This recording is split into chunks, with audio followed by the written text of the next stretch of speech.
So Landmark Group has announced plans to relocate their beach to Port Harcourt, and this is coming off the back of a recent interview they did with Confidence Achodo of Eden Oasis Realty. And in this video, we're going to be talking about the viability of moving or investing in Rivers State as opposed to Lagos.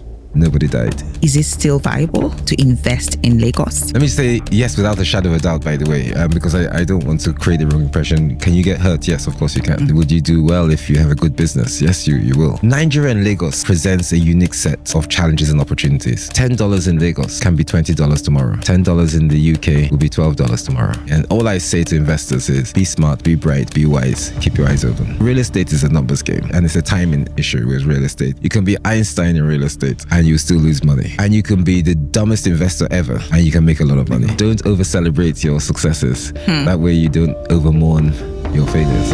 Once we have a massive highway, then people can come in 15-20 minutes. I think our people should be happy. Why we are doing this is because you played a role in bringing us to government.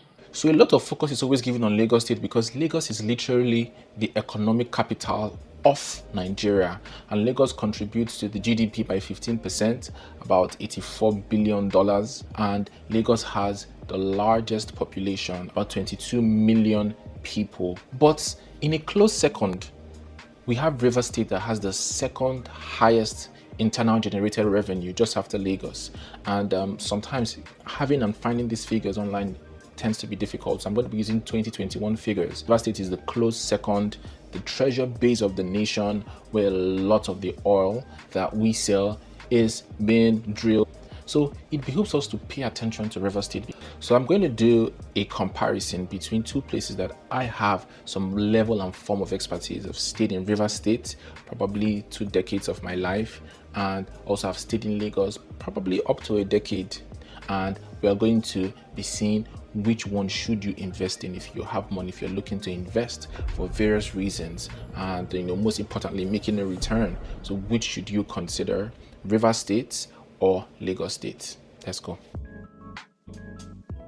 Rivers State has an internal debt of about 222 billion compared to Lagos that has an almost 1 trillion naira domestic debt that they are servicing at the moment.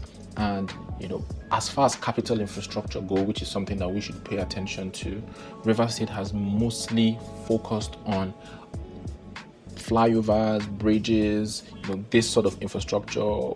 Lagos has seen a much more eclectic diversity in their infrastructural development. So you have trains, you have the free zones that they are going to be in Lagos State, you have new seaports, and they are varied, and they are more diverse, and they are more capital intensive. So let's drill down. What is Rivers State doing with all of this money? What is Lagos State doing with all of this money, and how does that affect? Because public infrastructure, they affect the prices of real estate and they affect the market. And Keynesian economics says that there's a direct correlation between government spending and also output. So how are these things, how do they factor into your decision if you're considering these two places to invest? Now, before I start, let me just say something. Former aspirant, he actually released information on how Lagos State budget has been, and how spending has been for the past one year and quarterly. For those of us that pay taxes in Lagos and live in Lagos, how your government is spending your money. But when I tried to find out about Rivers State, I went to their site. Like I said, most of the information I was seeing was from 2021, but I went to the site and I realized that the site was mostly stock photos and stock images and stock text. So I could not really find anything. So some of those links were leading me to dead ends. And would you believe the only link that actually worked, that you could take me to what I wanted to see, was the link to pay your tax? Obviously they want so that will work. And I tried to go back to the former admin, the outgoing governor, which is Governor Uche, Yesom Wike, to see the projects on the side, but all the projects I could see was just that of the current guy, Sim Fubara. So what have they used this money for, and how would that affect your investment decisions? That's what I'm going to be talking about today. The first thing I'm going to be talking about is, like I said, the infrastructural ideology. And so critics have said that there was just so much focus in Rivers State First of all, on the urban areas, that's Port Harcourt. Port Harcourt is the city, the garden city. There was so much focus, and then you'd see different bridges. A total of 18 flyovers or bridges was built by the former admin. And now, how that correlates or transfers or transposes real estate growth, economic growth, and a better standard of living is yet to be seen, because many people, it was a harshly and contested ideology, planning ideology, because some people got demolished and claimed they were not paid compensation, especially those around that Ikoku access where they did, and they did some in Jiarin, they did some in Rumogba, being spread around Rumukrushi and all of those areas, and that was basically what he focused on. And the Minister of Works and also the governor said that it was going to increase the value of land there. It was going to improve real estate, drawing investors. And we don't really measure things in this country, but that's like so much yet to be seen. While filling these gaps, has it been able to feel the pulse of the people to really know that these projects are impactful and making a difference in their lives? Especially our road and flyover projects makes ease of doing business in Rivers State very much easier. It boosts ease of doing business in Rivers State. Houses, the cost of properties are getting higher because of all of this infrastructural development. You compare with Lagos, where you have projects like the Ekpe to Eleko, that road had been done. You see the widening from Eleko down to Aja. You see the VGC regional road. You see the Opebi to Ojota Link Bridge, and all these things. It's even work is being done at Mile 2. And it's more spread, and we can actually see the direct impact in prices of real estate. You can see the direct impact in how the quality of life of people. So in that comparison, you be the judge on who the winner is. And also, when we talk about geography, Rivers State is coastal, so as Lagos as well. Lagos is flanked by both the lagoon and the Atlantic Ocean, and Lagos has some really crazy benefits in that you have various. In fact, Lagos is the major port that brings goods into Nigeria. It's from Lagos. And obviously, the proliferation of economic activities, driving businesses, driving industries, just for that fact.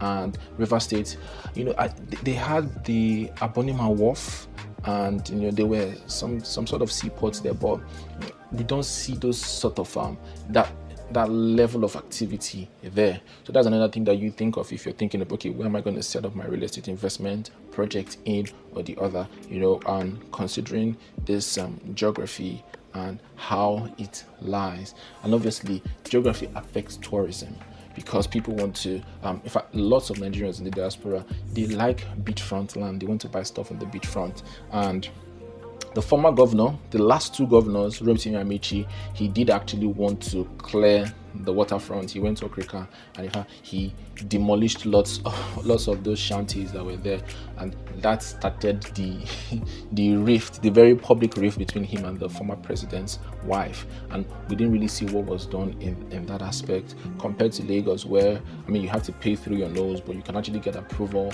and you have a $200 million investment like Landmark. You have the good beach. You have several of these places, which is driving and attracting revenue, attracting people. People want to come. We have like Campaign Tropicana. People travel down to go to like Campaign Tropicana. So when we look at River State, we don't really see much of that in factoring in drawing people, even though they have they have good shoreline, they have rivers, literally they have rivers there, and that should also be another consideration. And closely related to tourism is also safety, social life. As at some 10 years ago, 10 to 5 years ago, that's when this whole militancy stuff started. And obviously people in the Nigeria Delta, they were agitating that the oil was being produced there and we're not seeing the benefits in our city. Then we started talking about the Ogoni cleanup and this and that and that. And a lot of oil companies actually withdrew their staff from River State and took them to Lagos. In fact, most of the oil workers that are still working, what they plan is that when they retire, they move on. And I know at least 5 people that actually have retired, finished working in the oil company, working in Port Harcourt, working in either Shell, Total, Halliburton, these big oil giants, and they moved to Lagos. So as far as the safety, in fact, someone even told me that when he had a kidnap scare, he literally ran away and left his property. So would sort that out, and right now he's working and doing business in Lagos. So I believe things have improved greatly, but as far as that social aspect of making people want to stay there for long and who are living there because they feel like they'll have a better life in Lagos, then maybe things need to be done better to make people feel more at home.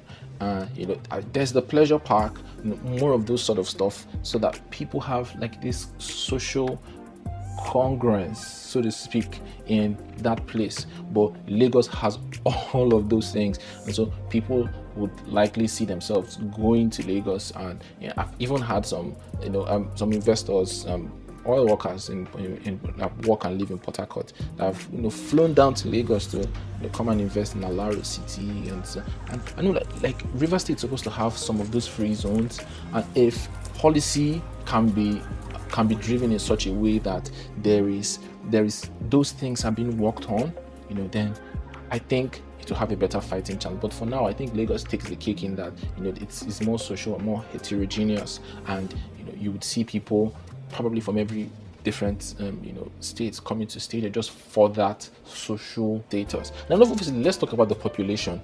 Lagos is densely populated, 22 million. You compare this 22 million to about 7 million of River State, like 7 million population, is not even up to half. And obviously, as an investor, if you're investing for commercially office space, you're investing for rent, with a deficit of about 2 million in Lagos, about 2 million housing deficit in Lagos, and you need to ask yourself, okay, which one would give me the better return on my investment? Which one would give me the better return on my investment? And also, politics is a huge risk. It's a huge risk consideration in real estate investment, because you don't know how policy direction is going to go. So Lagos and River State, you can actually call them more or less a one-party state, because you can see the PDP having at the helm of affairs for the past 3 decades. Same with Lagos State. APC have been there, although by a different name, but the APC also have been there close to 3 decades. But the difference in the policy direction is that if you see in River State, when Rotimi Amechi came, he did lots of radical reforms. He did lots of healthcare centers. He did lots of tree planting. He did lots of all those things. He did lots of demolition and started doing some infrastructural changes, which was very different from what Odili did. Odili did, didn't do that much as regards to that. And Amechi also came across with the Greater Port Harcourt project. So he proposed a ring road, and also he proposed a monorail for easy access and movement. That monorail was to cost billions of dollars, and obviously it has not come to fruition up till now. So when Amechi came in, he actually introduced a kind of a new zoning regime. I think it was a layer on top of the River State master plan. You could build this, you could build that, and then you had to actually go to the registry to check where your land lies in the master plan before you even build anything. Then Uche came and said, Rivers people can build whatever you want to build. He abolished the Greater Port Harcourt project. And as far as the policy directions and the political landscape go, compared to Lagos, that has kind of seen a much more stable policy direction, because you're seeing the same party in power and also the same patronage system, in that they actually agree, and there's a continuity. So there's no one person coming and say, okay, this is my predecessor didn't know what he was doing, and then you cut it off. But I think that I'm starting to see maybe that's something similar that will happen in River State, because right now you're seeing this new guy, Sim Fumbara, is continuing the legacy of Uche, and they've actually paid 75% for the ring road project. So it's going to be a ring road project that's going to affect massively, in a positive way, I hope, River State real estate, because it's going to join both the rural areas, and you're going to be able to go around River State. Obviously, Amechi introduced this in his time, but he never implemented it. And so you can just see the different touch points from a tourist, from a social, from an infrastructural, from a policy, and from a political point of view. So you'd be able to look at it from this direction, obviously from a population point of view, and make your trade-offs and as an investor, make the final decision on whether to invest in River State or to invest in Lagos, and which one will give you the return, the better return that you seek. Thank you so very much for watching. This is the Ownahome.ng TV show. Yeah, Ownahome, we believe owning a home, owning a property should not make you lose sleep. So we're committed to giving you the very best property recommendations and insider real estate is. Thank you so very much for watching. Kindly like, kindly share, kindly subscribe, and I will see you at the very next video. Bye bye.